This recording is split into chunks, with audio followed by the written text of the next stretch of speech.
Predvsem, ko so te prazniki, ko se praznuje, ne vem, vstop, 10 let vstopa, obletnica prevzema evra in tako naprej.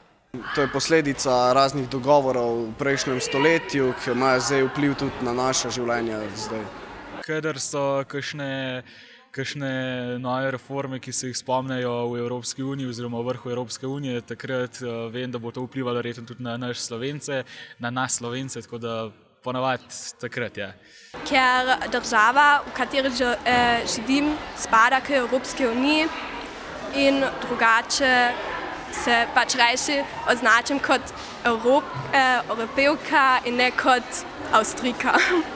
Vsakič, ko dobim neko priložnost za študij v tujini oziroma za izmenjave oziroma v šoli, ki nam omenjajo, da smo v Evropski uniji se dosti spremenili, veliko lažje nam je ratalo in potovanje, naprimer, tudi ko letiš kam ti je lažje, ker ne rabiš nobenih vizumov, nobenih, ne vem, posebnih stvari, osebne ali pa karkoli.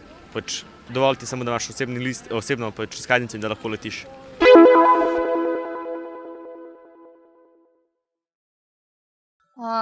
Ja, definitivno nekateri ljudje pač krivijo Evropsko unijo za to, da bi lahko bolj učinkovita bila in tako naprej, ampak jaz mislim, da so to ljudje, ki pač dejansko ne vejo točno, kaj se dogaja in da takšni, ki niso poučeni v stvari. Direkt moje življenje se zaradi migrantov ni spremenilo, ampak ker ne živim niti pri meji, tako da nisem nič kaj spremenil. Sigurno, če je na videz drugačen, se pozna, da okej, je drug državljan, recimo čisto konkretno recimo nek Sirijec ali pa večina imigrantov, se pravi tudi iz Afrike in tako. Seveda imaš tisto, on je iz tam, ampak se mi zdi pa, da ni prav, da ga takoj obsodiš, ne vem, da je pa on zdaj drugačen od nas ali pa da je karkoli. Še zmeraj je človek in zaradi določenih stvari oziroma določenih težav, ki jih imajo, je zato klene in dogajan. Tako da se ga ne sme soditi kakorkoli. Najprej moraš človeka seveda spoznati, da ga lahko sodiš. V bistvu se ni spremenilo, ker tudi avstrijska vlada ne upošteva prihod migrantov tako, kot naj bi. Pa evo, lahko pogledamo samo, če hočeš iti naprimer v Avstrijo. Rabiš spet osebne dokumente, vse, ni več Schengena, kot je bil, zato ker se vsi bojijo. Potem tudi za te, ker smo mi evropski državljani, ne vem, ker iz Slovenije, če pridemo v Nemčijo, nas bo gredo gledali, zato ker smo priseljenci, kot so teli. Pa tudi varnost se spreminja v Evropi, veliko več napadov, veliko več je tudi varovanja zdaj po Evropi.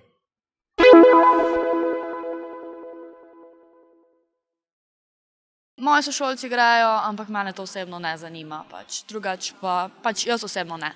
Mi je pa to čudovita priložnost, ampak se mi zdi, ni zame. Zato, ker se mi zdi nemščina nek jezik, ki ga govori več ljudi, pa tudi tam so plače višje, kot pa recimo v Sloveniji. Jaz bom čisto rekel, da ne bi šel v tujino, ampak samo iz tega principa zaenkrat, ne bom rekel, da nikoli ne bom šel. Iz tega principa zaradi tega, ker sem slabši pri znanju jezikov. In mi jeziki nekako ne grejo, bolj, ker se jih učim, slabije.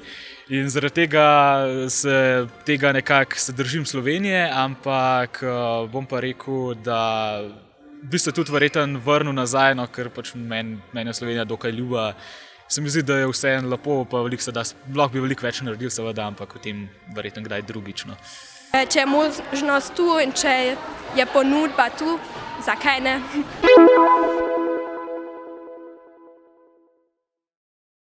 Po mojem, da se ne bi vrnil, ker tle prihodnosti neke svetlejše ni, verjetno bo v tujini večja plača, pa življenjski standard in pogoji so veliko boljši v tujini kot v Sloveniji, nažalost.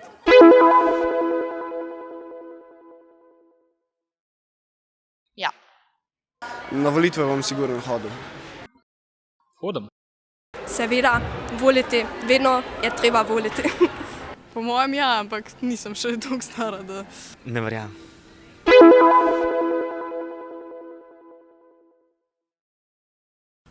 Ne, jaz mislim, da niti bi bila, ampak ne tako zaznavno, da bi spremenila stvar. Mislim, da ne. Zanimiv. Nisem nikoli razmišljal o tem tako, ampak lahko da bi bilo, glede na to, v kakšnem času živimo, bi to lahko bilo drugače dejansko, ja. Verjetno ja, ker zdaj je tudi vedno več mladih, ki smo tudi po spletu pa tako bolj mobilni, tako da ja. To pa spet odvisen. Po moje, da ni neke velike pomoči Moj glas.